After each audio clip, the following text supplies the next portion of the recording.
अक्सर तव्हां ॾिठो हूंदो के माण्हू अहिड़ा हूंदा आहिनि जेके जॾहिं उन्हनि खे चयो वेंदो आहे तव्हां ॿियनि सां मिलो या मुलाक़ात कयो त हू लाराईंदा आहिनि, घबराईंदा आहिनि ऐं उहे परेशान बि थी वेंदा आहिनि त असां छा मिली कयूं या छा ॻाल्हायूं पिया। जेकॾहिं उन्हनि रीज़न्स ते ॾिठो वञे या उन्हनि सबबनि ते असां जेकॾहिं थोरो गौर कंदासीं त के माण्हू शाइनेस जे करे, लॼ जे करे ॿाहिरि न वेंदा आहिनि या उन्हनि माण्हुनि सां न ॻाल्हाईंदा आहिनि या उन्हनि सां मिलंदा न आहिनि। ऐं जेका शाइनेस हूंदी आहे उहा उन्हनि जे अंदरूनी हिकिड़ो ख़ौफ़ हूंदो आहे, हालांकि अहिड़ो कुझु बि कोन हूंदो आहे।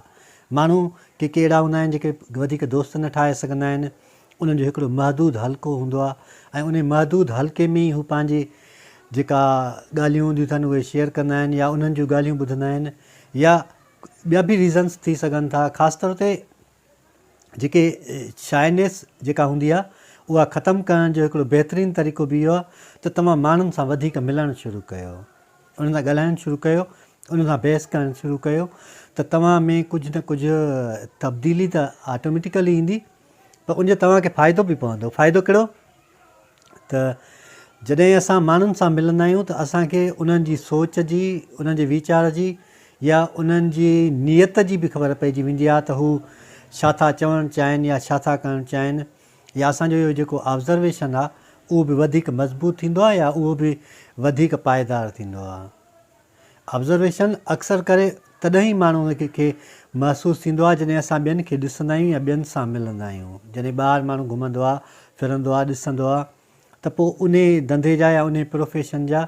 जेके माण्हू मिलंदा आहिनि उहे मुख़्तलिफ़ राय रखंदा आहिनि ऐं उहे राय जॾहिं असांखे ॿुधाईंदा आहिनि त पोइ उन खां पोइ ई असांखे ख़बर पवंदी आहे। हाणे सुवालु थो पैदा थिए त जेके माण्हू ॿाहिरि नथा वञनि या ॿियनि सां नथा मिलनि या उनजो हल्को महदूद आहे त उहे छा कनि, त उन लाइ बहितरीनु हल इहो आहे त तव्हांखे माण्हुनि सां मिलणु घुरिजे उन्हनि सां। पर जॾहिं इहा ॻाल्हि कई थी वञे त के माण्हू ईअं चवंदा आहिनि त जॾहिं असां माण्हुनि सां मिलूं था त हू अजीब ॻाल्हियूं था कनि। छा थींदो आहे, हिकिड़ो गैप ठहंदो आहे माण्हूअ जो, लेवल हूंदी आहे हिकिड़ी माण्हू जी एप्रोच वधीक हूंदी आहे ऐं ॿियनि जी घटि हूंदी आहे। जॾहिं वधीक एप्रोच वारो माण्हू लो लेवल वारे माण्हू सां वेहंदो आहे त उन मां ई ख़बर पइजी वेंदी आहे त हुनजे ॻाल्हाइण जे अंदाज़ मां ऐं हुनजे बिहेवियर मां, हुनजे तरीक़ेकार मां त हिन में एतिरी ॼाण कोन्हे का, हिन में एतिरो अकुलु कोन्हे को, हिन में एतिरो फ़हम कोन्हे को, पोइ उहो गैप कवर न थींदो आहे।